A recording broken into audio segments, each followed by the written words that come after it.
인간의 관계가 무너지는 순간은 언제일까? 그것은 바로 서로를 보지 않게 되었을 때다.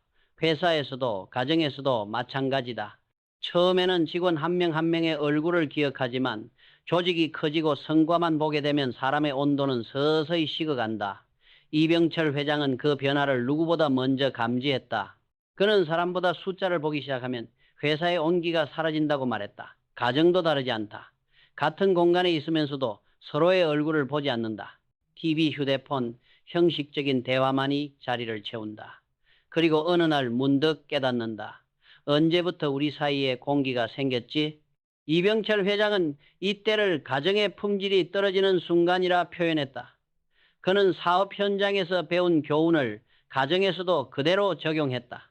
직접 보고, 직접 듣고, 직접 느껴야 진짜 상황을 안다. 이 원칙은 단순히 경영 철학이 아니라 인간관계의 본질이기도 했다. 젊은 시절 그는 회사 일에 몰두하느라 가정을 돌보지 못했다. 회의가 끝나면 서류를 들고 집에 들어왔고 식탁에 앉아서도 시선은 문서 위에 있었다. 그러던 어느 날 아내가 조용히 말했다. 요즘 당신 나를 안 봐요. 그 한마디가 그의 가슴을 강하게 쳤다. 그는 수많은 사람의 시선을 받았지만 정작 가장 소중한 사람의 눈을 마주하지 못하고 있었던 것이다. 그날 이후 그는 매일 아침 거울을 보듯 아내의 얼굴을 보았다. 피곤해 보여요. 혹은 오늘은 기분이 좋아 보이네요. 단 몇 초의 시선 교환이었지만 그 짧은 순간이 관계를 다시 살려냈다. 그는 깨달았다. 가정의 친밀함은 거창한 말이나 선물에서 생기지 않는다. 매일의 작은 눈빛, 손길, 그리고 마음의 응시에서 생긴다. 삼성 공장에서 품질이 무너질 때마다 그는 이렇게 말했다. 불량은 기계에서가 아니라 사람의 마음에서 시작된다. 그 말은 단순한 생산 관리 원칙이 아니라 인생의 원리였다. 가정의 냉기도 마찬가지로 대화의 부족이 아니라 서로를 보지 않음에서 시작된다. 사람은 눈으로 사랑을 느낀다. 시선을 마주하지 않으면 존재 자체가 부정당했다고 느낀다. 어느 부인이 그에게 말했다. 남편이 매일 집에 있는데 공기 같아요. 그 말은 너무 아팠다. 존재는 있으나 느껴지지 않는 관계, 그건 이미 함께 사는 타인이 된 상태였다. 이병철 회장은 후배들에게 이렇게 말했다. 눈을 맞추는 시간은 보고서를 읽는 시간보다 더 중요하다. 말이 없어도 괜찮다. 단 10초라도 눈을 바라보라. 그 눈빛 하나로 마음이 전해진다. 사람은 말보다 눈에서 진심을 읽는다. 그리고 그 진심이 사라질 때 사랑도 식는다. 하지만 눈빛이 다시 만나면 식었던 마음도 다시 불붙는다. 관계를 회복하는 데 필요한 것은 대단한 대화 기술이 아니다. 단지 다시 바라보는 용기다. 서로를 다시 보는 순간 우리는 비로소 상대를 인정하고 그 존재를 사랑하게 된다. 보지 않으면 무너지고 바라보면 다시 살아난다. 이 단순한 진리가야말로 이병철이 평생 가정과 회사를 모두 지켜낸 가장 강력한 경영 원칙이었다. 사람들은 종종 말한다. 이제 일을 그만두면 자유로워질 것이다. 그러나 실제로는 그 자유가 가장 무거운 감옥이 된다. 이병철 회장은 수많은 남자들이 은퇴 후 무너지는 장면을 보아왔다. 그는 그 이유를 명확히 짚었다. 일을 잃은 것이 아니라 역할을 잃은 것이다. 젊을 때는 직함이 우리의 정체성을 대신한다. 부장, 이사, 대표라는 이름이 사회에서의 자리를 보장해준다. 하지만 은퇴 후 그 명함이 사라지는 순간 많은 사람들은 마치 자신이 세상으로부터 밀려난 것처럼 느낀다. 그때 찾아오는 허무함이 바로 은퇴의 진짜 적이다. 이병철은 말했다. 가장 위험한 것은 시간이 남는 것이 아니라 의미가 사라지는 것이다. 그는 이 사실을 일찍 깨달았다. 그래서 젊은 시절부터 두 번째 인생 시스템을 준비했다. 회사가 새로운 시장으로 진출하듯 인생도 후반전을 위해 재설계가 필요하다는 걸 알았기 때문이다. 그는 이렇게 말했다. 기업에도 백업 시스템이 있듯 인생에도 제2의 시스템이 필요하다. 한 임원이 은퇴 후 그를 찾아왔다. 회장님, 이제 매일 아내와 함께 있는데 이상하게 어색합니다. 예전엔 대화할 시간이 없다고 불평했는데 지금은 하루 종일 같이 있어도 무슨 말을 해야 할지 모르겠습니다. 이병철은 미소를 지으며 답했다. 그건 자네가 일을 잃은 게 아니라 역할을 다시 설계하지 않았기 때문이네. 그는 회사에서도 늘 이렇게 가르쳤다. 사람은 직책보다 역할이 중요하다. 명함이 없어도 역할은 다시 만들 수 있다. 이 철학은 가정에도 그대로 적용된다. 은퇴 후 남편은 감독이 아니라 지원자가 되어야 한다. 아내를 지켜보고 도와주고 응원하는 존재로 바뀌어야 한다. 그것이 새로운 리더십의 형태다. 이병철은 말했다. 현명한 리더는 직접 뛰지 않아도 방향을 제시한다. 가정에서도 마찬가지다.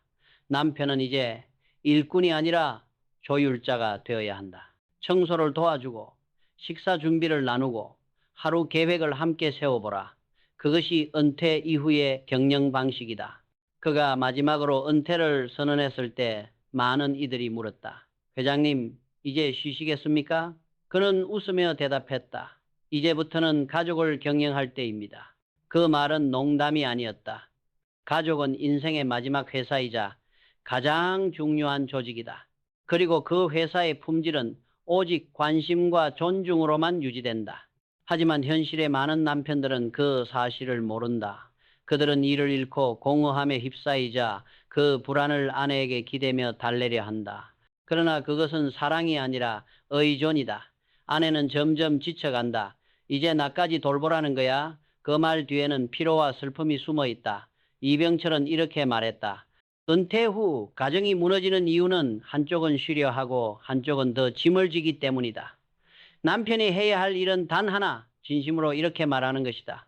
당신 덕분에 지금까지 버틸 수 있었어. 그 한마디가 수십 년의 거리감을 한순간에 녹인다. 그는 말했다. 직함은 사라져도 책임은 사라지지 않는다. 회사를 떠나도 가정을 떠날 수는 없다. 만약 남편이 다시 가정의 CEO로 돌아온다면 그 가정은 반드시 다시 따뜻해질 것이다. 은퇴는 끝이 아니다. 역할이 바뀌는 시점이며 인생의 새로운 전략을 세울 순간이다. 이병철은 늘 이렇게 정리했다. 직업은 사라져도 존재의 가치는 사라지지 않는다. 그것을 증명하는 것이 인생 후반기의 경영이다.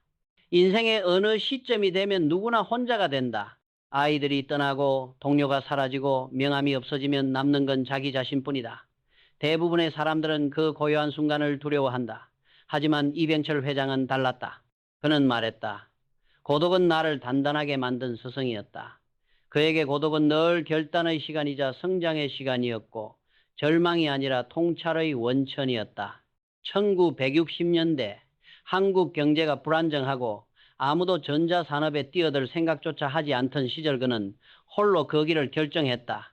사람들은 미쳤다고 말했다. 하지만 그는 밤새도록 혼자 앉아 생각했다. 지금 이 고독이 두렵다면 앞으로 어떤 위기도 견딜 수 없다. 그 고독 속에서 방향이 나왔고 그 결단이 오늘의 삼성전자를 만들었다. 이병철은 늘 스스로에게 물었다. 이 길을 택한 이유가 무엇인가? 그 질문은 단순한 자기 점검이 아니라 존재의 근원을 되묻는 물음이었다. 그는 외부의 목소리보다 자신의 내면에서 답을 구했다. 고독은 냉정하지만 정직한 거울이다. 그 거울 속에서 그는 자신의 욕심과 두려움을 받고 내려놓았다. 그 과정이 바로 인생의 성숙이었다. 많은 이들이 그에게 물었다. 회장님, 혼자 계실 때 두렵지 않으셨습니까? 그는 미소를 지으며 대답했다. 두려웠지요. 하지만 두려움보다 책임이 더 컸습니다. 그는 고독이 책임 있는 사람에게만 찾아온다고 했다. 책임이 없는 사람은 고독하지 않다. 고독은 자신의 몫을 다하려는 이에게만 주어진다. 그는 그 고독을 견디며 신뢰를 만들었고 그 신뢰가 회사를 그리고 가정을 지켰다. 그에게 고독은 침묵의 학교였다. 사람과 세상이 아무 말도 하지 않을 때 비로소 자기 내면의 목소리를 듣게 된다. 그 목소리는 때로는 따뜻했고 때로는 잔인했다. 이병철, 너는 왜 이 길을 택했는가? 그 질문에 답할 수 있을 때 그는 흔들리지 않았다. 젊은 시절에는 사람 속에서 행복을 찾지만은 나이를 먹을수록 혼자 있는 시간에서 평화를 배워야 한다. 그는 말했다. 고독을 피하면 외로움이 되고 끌어안으면 성숙이 된다. 현대사회는 끊임없이 소음을 만들어낸다. SNS, 뉴스, 광고, 대화 모두가 외부의 소리를 퍼붓는다. 하지만 그 속에서 자신을 잃는 사람들이 너무 많다. 이병철은 이런 시대를 미리 내다본 듯 이렇게 남겼다. 자기 자신과 대화할 줄 모르는 사람은 결국 남에게 휘둘린다. 그에게 진짜 고독은 텅 빈 시간이 아니라 스스로를 다시 채우는 시간이었다. 그는 그 시간을 통해 자신을 정비했고 그 침묵 속에서 다음 단계를 설계했다. 삼성이 위기를 맞았을 때 그는 외부의 회의보다 내부의 침묵을 택했다. 고독은 위기 속에서 방향을 잡는 나침반이다. 그 말은 단순한 철학이 아니라 실제 경영의 원칙이었다. 그는 말했다. 고독을 견디는 사람만이 진짜 리더가 된다. 그 이유는 단순하다. 고독 속에서만 진짜 자신과 마주할 수 있기 때문이다. 그리고 그 자신과의 약속이 곧 신뢰의 시작이다. 그는 마지막에 이렇게 말했다. 사람은 무리를 이루어야 성장하지만 혼자서 완성된다. 이 문장은 그의 인생 전체를 요약한 말이었다. 은퇴 후 모두가 그에게 물었다. 이제 외롭지 않으십니까? 그는 미소 지으며 답했다. 이제 진짜로 나 자신을 만날 시간입니다.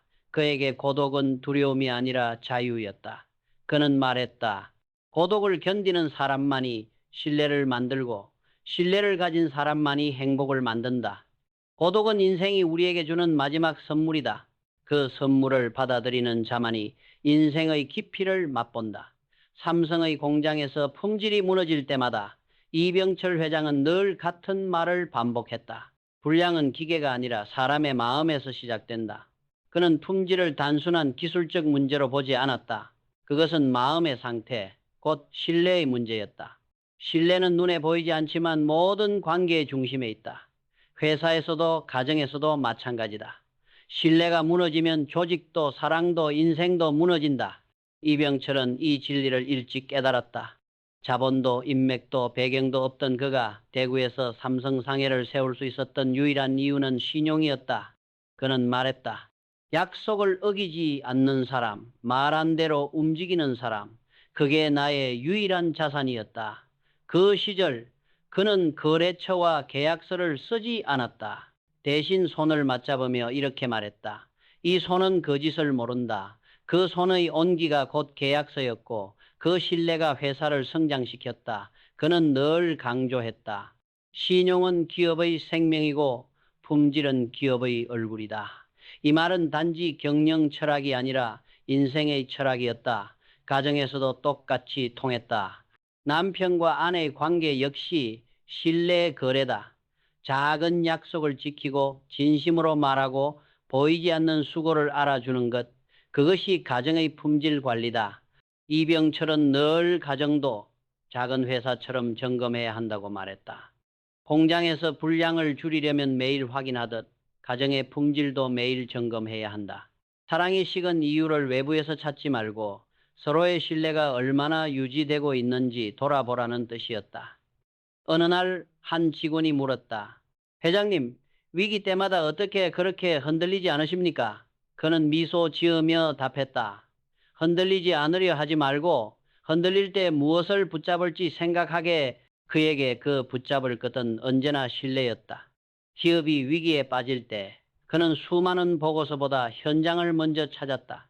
손때 묻은 기계, 땀으로 젖은 작업복 속에서 그는 늘 진짜 답을 발견했다. 신뢰는 사무실에서 쓰는 말이 아니라 현장에서 증명되는 행동이다. 가정의 위기도 다르지 않다. 문제가 생기면 밖으로 돌지 말고 집으로 돌아가야 한다. 그곳에 답이 있다. 그는 자주 말했다. 가정을 바로 세우는 것이 곧 나라를 바로 세우는 일이다. 그에게 한 집의 신뢰가 무너지면 결국 사회 전체의 신뢰도 흔들린다고 믿었다. 이병철은 사업을 보국보고이라 표현했다. 사업으로 나라에 보답한다. 그의 철학은 국가와 사회를 넘어 한 가정의 운영에도 그대로 적용됐다. 가정의 품질이 떨어지면 보수하고 시스템이 흔들리면 점검한다. 그것이 현명한 인생 경영이다. 신뢰는 기술이 아니라 태도다. 그는 이렇게 말했다. 품질은 기술이 아니라 마음에서 나온다. 그 마음이 식으면 아무리 좋은 시스템도 무너진다. 오늘날의 관계도 마찬가지다. 아무리 화려한 말과 SNS의 표현이 넘쳐나도 진심이 빠진 약속은 결국 불량품이 된다. 신뢰는 단 한 번의 행동으로 세워지는 것이 아니라 매일의 작은 일관성으로 완성된다. 그는 인생의 마지막까지 이 믿음을 지켰다. 위기는 시험이다. 하지만 품질과 신뢰는 절대 배신하지 않는다. 그는 그 믿음 하나로 회사를 지켰고 가정을 지켰으며 자신의 이름을 남겼다. 이병철에게 품질은 제품의 상태가 아니라 인간의 품격이었다. 그 품격이 바로 신뢰에서 비롯된다. 이병철 회장은 평생 수많은 위기를 겪었다. 전쟁, 정치의 혼란, 산업의 격변기까지 그에게 위기는 늘 곁에 있었다. 그러나 그는 말했다. 위기는 언제나 찾아온다. 하지만 품질과 신뢰는 결코 배신하지 않는다. 그의 이 말은 단순한 경영의 신조가 아니었다. 그것은 인생 전체를 지탱하는 원리였다. 그는 위기를 피하려 하지 않았다. 오히려 위기를 통해 자신을 단련했다. 그리고 위기 속에서 흔들리지 않는 것을 찾았다. 그것이 바로 신뢰였다. 그는 젊은 시절부터 약속을 무엇보다 중요하게 여겼다. 한 번 한 말은 반드시 지켰다. 거래처와의 약속뿐 아니라 직원과의 약속, 가족과의 약속까지 그에게 신뢰란 곧 존재의 무게였다. 말과 행동이 일치하지 않으면 아무리 큰 회사도 무너진다고 믿었다. 삼성이 세계적인 기업으로 성장할 수 있었던 이유도 기술이 아니라 신뢰의 품질을 지켰기 때문이었다. 그는 종종 말했다. 기술은 배울 수 있지만 신뢰는 쌓아야 한다. 이 문장은 단순히 기업 경영이 아니라 인간관계에도 그대로 적용된다. 사람들은 종종 위기가 오면 관계를 탓한다. 세상이 변했다. 사람이 냉정하다. 하지만 그는 이렇게 반문했다. 그 전에 당신의 신뢰는 유지되고 있습니까? 그는 늘 자신부터 돌아보았다. 신뢰는 내가 먼저 지켜야 상대도 지킨다. 내가 먼저 흔들리면 상대도 흔들린다. 이 철학은 수많은 경영자와 후배들에게 깊은 울림을 주었다.